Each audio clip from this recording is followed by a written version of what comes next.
জান্নাত তো মুমিনই চাইবে, কথা বলেন না কেন? জান্নাত আমাদের জন্য না, আর আমরা জান্নাতে যেতে চাই ইনশাআল্লাহ।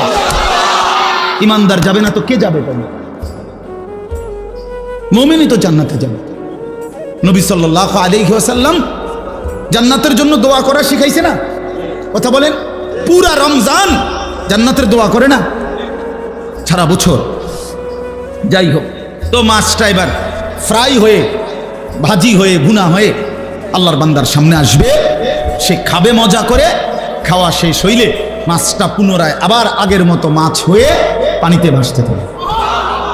তো এবার এই জান্নাতি বান্দা বলবে, হে মাছ, আমি না এই মাত্র তোমারে খাইলাম, তুমি যে আবার হয়ে গেলা। এই তখন মাছ বলবে, হে আল্লাহর বান্দা, আপনি কি ভুলে গেছেন এটা যে খালিদিনা ফিহা, এটা আপনি জানেন না যে এখানে সব কিছুই চিরস্থায়ী, আমিও চিরস্থায়ী, আমরাও চিরস্থায়ী। এখানে মাছও চিরস্থায়ী, গাছও চিরস্থায়ী, আমরাও চিরস্থায়ী। সুবহানাল্লাহ, সুবহানাল্লাহ। ইন্নাল মুত্তাকিনা ফি জান্নাতিন ওয়া আয়ুন, আল্লাহ তাআলা বলেন ফি যিলালিন ওয়া আয়ুন, আল্লাহ তাআলা বলেন মুত্তাকি বান্দা 24 ঘন্টা ছায়ার মধ্যেই থাকবে এবং ঝর্ণা ধারা বেষ্টিত থাকবে। সুবহানাল্লাহ। এখন আসেন, সংক্ষেপ কথা হলো মুত্তাকি কাকে বলে? কোরআনুল কারীমের মধ্যে একটা জিনিস শুধু মনে রাখবেন, আমাদের জীবনের দুইটা জিনিস জান্নাতে যাওয়ার জন্য জরুরি। একটি গাড়ির দুইটা চাকার মতো দুইটি জিনিস লাগবেই। এক ঈমান, দুই তাকওয়া। ঈমান মানে আমরা সবাই বুঝি, আশহাদু আল্লা ইলাহা ইল্লাল্লাহ ওয়াহদাহু লা শারীকা লাহু ওয়া আশহাদু আন্না মুহাম্মাদান আবদুহু ওয়া রাসূলুহু। এই যে আমরা ঈমানের কালেমা গ্রহণ করলাম, এটা। আর হলো তাকওয়া। তাকওয়া মানে হলো দুই জিনিস, তারকুল মুনকারাত, গুনাহগুলো ছেড়ে দেওয়া, ফি'লুল খায়রাত, আল্লাহ তাআলার হুকুম পালন করতে থাকা, হুকুম পালন করতে। তাহলে সমস্ত গুনাহ বর্জন করা, আল্লাহর হুকুম পালন করা, এটারে বলে তাকওয়া। কোরআনুল কারীমের মধ্যে সবচেয়ে বেশি ব্যবহৃত যে কয়টা শব্দ, তার মধ্যে তাকওয়া একটা। কোরআনুল কারীমের মধ্যে বারবার এইটা আছে। আপনারা যারা কোরআন শরীফ পড়ছেন বা শুনেন তারা দেখেন একটু পর পরে আছে, ইয়া আইয়ুহাল্লাযীনা আমানুত্তাকুল্লাহ, ইয়া আইয়ুহাল্লাযীনা আমানুত্তাকুল্লাহ ফাত্তাকুল্লাহ ওয়াত্তাকুল্লাহ ইত্তাকু রাব্বাকুম। এভাবে বারবার বলছেন আল্লাহ, বারবার। আল্লাহ বলছে, বান্দা বারবার বলেছি আমি আল্লাহকে ভয় করো, গুনাহ ছেড়ে দাও, আমার বন্দেগীতে লেগে থাকো। একবার আল্লাহ বলেছেন, ওয়ালা তাকুনু কাল্লাযীনা নাসুল্লাহ ফাআনসাহুম আনফুসাহুম। আল্লাহ বলে, বারবার বলেছি বান্দা আমারে মনে রাখো, আমারে ভয় করো, গুনাহ থেকে মুক্ত থাকো, বন্দেগীতে লেগে থাকো। এবার আল্লাহ বলেন, বান্দা আমি কিন্তু বলে দিলাম তুমি আমি আল্লাহকে এই পরিমাণ ভুলে যেও না।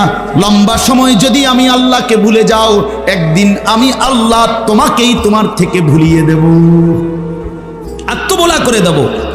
আমার শায়েখ আরিফ বিল্লাহ হাকিমুন নফস আল্লামা মুফতি মুশতাকুন নবী কাসিমি হযরত সব সময় বলে, কোরআন শরীফে আল্লাহ তাআলার সবচেয়ে বড় ধমক এই আয়াতটা, সূরা হাশরের এই আয়াত, যে আল্লাহ বলছে, বান্দা এতদিন আমারে ভুলে থেকো না, বেশি দিন যদি আমারে ভুলে যাও, একদিন আমি আল্লাহ তোমার থেকে ভুলায় দেবো। তোমার আর কোনোদিন মনে পড়বে না তুমি মুসলমান, তুমি মরবা, তোমার কবর হবে, তোমার আখিরাত হবে, তোমার ফুলসেরাত হবে, তোমারে আমল নামা দিবে, তোমার জিন্দিগিটা মিজানের পাল্লায় মাফা হবে। আল্লাহ বলেন, এটা কইলাম তোমার টোটাল ভুলায় দেব। জন্তু আর জানোয়ার, কুকুর আর বিড়াল, কুত্তা বিলাইয়ের মতো জিন্দিগিটা শুধু দুনিয়া করে চালায় দেব। বলে এই প্রাণীর নাম বলিয়া হুজুর এত শক্ত কথা বললেন কেন, কুকুর বিড়াল বললেন কেন? রাসূলুল্লাহ সাল্লাল্লাহু আলাইহি ওয়াসাল্লাম বলছে, আপনি সহ্যই নি চান। নবী বলছে, আর দুনিয়া জিফা ও তালিবুহা কিলাব। নবীজি বলছে, দুনিয়া একটা মরা লাশ, আর এটার পিছনে সারাক্ষণ যে ঘোরে সে একটা কুত্তা। এখন কেরম লাগে আপনার কাছে বলেন? আপনার কোনো আপত্তি থাকলে মদিনা শরীফ কষ্ট করে গিয়া ওখানে জানায় আসলে ভালো হয়, ওখানে তিনি আছেন। কথা বলেন না কেন? যিনি বলছেন তিনি আছেন না? কোরআন শরীফে সরাসরি আছে, কাফের বেঈমান নাফরমানকে আল্লাহ কোরআনে উদাহরণ দিয়েছে, ফামাথালুহু কামাথালিল কালব। সরাসরি কোরআনের আয়াত। আল্লাহ বলছে নাফরমান বেঈমানের উদাহরণ কুকুরের মতো। কালবুন অর্থ যে কুকুর, আপনি জিঙ্গান মানুষের। ইন তাহমিল আলাইহি ইয়ালহাস আও তাতরুকহু ইয়ালহাস। আল্লাহ বলে দুনিয়া লুবি, বেঈমান সারাক্ষণ যে দুনিয়া লুবি, তার অবস্থা হইল যে তুমি যদি তারে ছেড়ে দাও তাইলেও হাঁফাইতে থাকে, তুমি যদি তারে বাইন্দা রাখো তাইলেও হাঁফাইতে থাকে। এই দুনিয়া লুবি, পাইলেও অতৃপ্ত, না পাইলেও অতৃপ্ত, পাইলেও অতৃপ্ত, না পাইলো, না পাইলে আগের মতো বেচা কিনা নাই, পাইলেও অনুকূলাইয়া উঠতারি নাই। কথা বুঝেন নাই? দুনিয়া শেষ হয় না, দুনিয়া রাক্ষস, দুনিয়া রাক্ষস। দুনিয়া কোনোদিন কাউরে তৃপ্ত বানায় না বাপ, দুনিয়া কাউকে তৃপ্ত বানায় না, দুনিয়া কাউরে না তৃপ্ত বানায় না। দুনিয়া রাক্ষস, সারা দুনিয়া পেলেও মানুষের দিল তৃপ্ত হয় না। নবীজি সাল্লাল্লাহু আলাইহি সাল্লাম বলছেন, লা ইয়ামলাউ জাওফু ইবনু আদামা ইল্লা তুরাব। কবরের মাটিতে ঢুকা পর্যন্ত বনি আদমের অন্তর তৃপ্ত হবে না। মানুষ চাইতেই থাকে, মানুষ চাইতেই থাকে, মানুষ চাইতেই থাকে। এজন্য আল্লাহ তাআলা বলেন ইন্নাল মুত্তাকিন। এই কোরআন শরীফের সবচেয়ে বেশি ব্যবহৃত শব্দের মধ্যে এটা একটা, মুত্তাকিন, তাকওয়া। কি বলেন না শব্দটা? বলেন তাকওয়া, বলেন না, আবার বলেন। হ্যাঁ, বিবাহের সময় যারা বিয়ে করছেন যদি শুনে থাকেন আর কি, বিবাহের সময় ইমাম সাহেব একটা যিনি বিয়ে পড়ায় উনি একটা খুতবা পড়ে, বিবাহের একটা খুতবা আছে। ও ভাত তরকারির টেনশনে, বেড়া বেডির লাফালাফির টেনশনে কোনো ইতানের খবরও যায় না, বুঝেন না, জানেও না কি এর খুতবা পড়ছে, কি কি পড়ছে। বেড়ার টেনশন একটু দৌড় দিয়েই যাই ভাতের ডেকের কাছে, ভাতনি শর্ট পরে, গুস্তুনি টান খায়, সালাতেনি কোনো ঠট খাই না, বেজ্জুতি নিয়ে হয়। হ্যাঁ, না না, আপনি বেজ্জুতি হইতেন, আপনার একেবারে আলগি দিয়ে তুই ইজ্জত দিয়ে।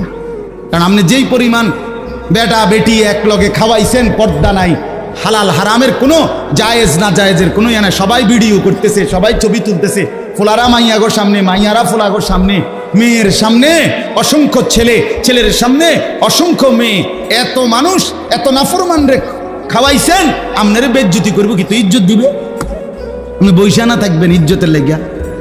এ বেশি দিন না, আপনি অল্প কদিন পরে না আপনি ইজ্জত টের পাইবেন। আপনি যাইয়েন কবরে, এরপরে না কথা হবে, ফেরেশতা বলবে আপনার। তো এই জন্য বললাম, ওই বিবাহের খুতবার মধ্যে যিনি বিবাহ পড়ায় ইমাম সাহেব, উনি যে খুতবাটা পড়ে, এই খুতবার মধ্যে রাসূলুল্লাহ সাল্লাল্লাহু আলাইহি সাল্লাম আজীবন যত সাহাবীর বিবাহ করাইছেন, প্রত্যেক খুতবার মধ্যে 3টা আয়াত পড়তেন। কয়টা আয়াত? এই 3 আয়াতে একই কথা বলতেন, ইত্তাকুল্লাহ, ইত্তাকুল্লাহ, ইত্তাকুল্লাহ। আল্লাহকে ভয় করো, আল্লাহকে ভয় করো, আল্লাহকে ভয় করো, গুনাহ ছেড়ে দাও, গুনাহ ছেড়ে দাও, গুনাহ ছেড়ে দাও, বন্দিগিতে লেগে যাও। এজন্য বাপ, এই তাকওয়া শব্দটা কোরআনের মনে রাখা চাই। আমাদের জীবনের এটাই কাজ। আমাদের ভাল লাগলেও গুনাহ ছাড়তে হইব, ভালো না লাগলেও ছাড়তে হবে। আপনারা যে ভাল লাগতেছে না তবুও নামাজ পড়তে হবে, আপনার ভাল লাগতেছে তবুও নামাজ পড়তে হবে। ঠিক কিনা বলেন না কেন? এইটাই মুমিন। এমনি আপনার কাছে যে রুমে লাগবে, যত সুবিধাই হোক, যত সুবিধাই হোক, বন্দিগি আমার জিন্দিগি, বন্দিগি আমার কি বলেন না, আমি গোলামি করব আমার মনিবের, এটাই আমার জীবন। এদেরকে তৌফিক দান করে। আমার যুবক ভাই, নওজোয়ান ভাই, অনুরোধ করছি ভাই, আমার নিজেরে নষ্ট করেন না ভাই, নিজেরে বরবাদ কইরো না ভাই। এমন অনেক ছেলে আছে খোদার 365 দিনে কোনো দিন ফজরের নামাজ পড়ে না।